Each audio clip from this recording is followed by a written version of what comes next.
Il generale Ugo Cillo ha ricevuto stamani il comando della brigata Pozzolo del Friuli dal generale Domenico Pace. La cerimonia militare del cambio di comando si è svolta a Palazzo Guella, sede del comando a Gorizia.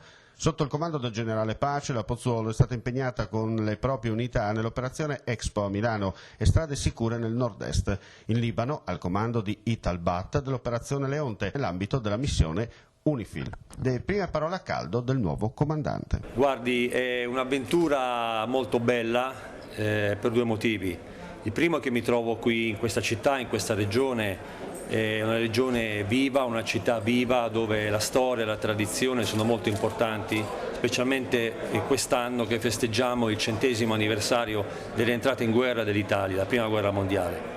E poi sono estremamente contento e soddisfatto di assumere il comando di questa grande unità, soprattutto perché per me è un ritorno provenendo dal Reggimento Lagunari, che è una delle unità inquadrate nella brigata. Bene, buon lavoro. Grazie.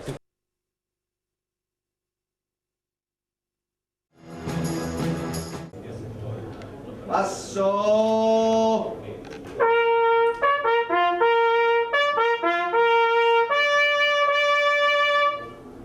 Sciabol! Mano!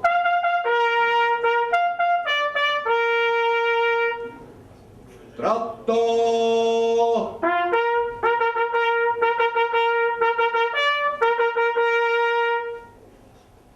Galoppo!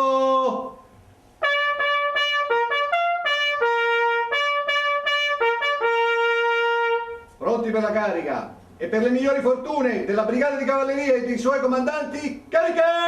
Giacomo! Carica! Giacomo! Carica! Giacomo!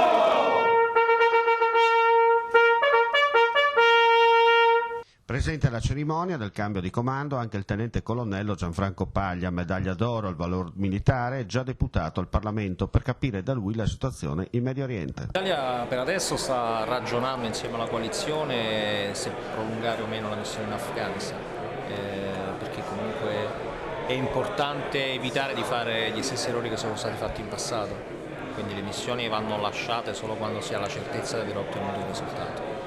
Per la Libia la situazione è critica, però fa piacere che si chieda ancora di noi, che si chieda il nostro intervento, che si possa guidare la coalizione. Questo significa che i nostri militari quando vanno all'estero sanno quello che fanno e vengono apprezzati per come lo fanno. Penso che non si possa rimanere a guardare e quindi deduco che a breve si possa fare qualcosa, ma questo è un pensiero mio.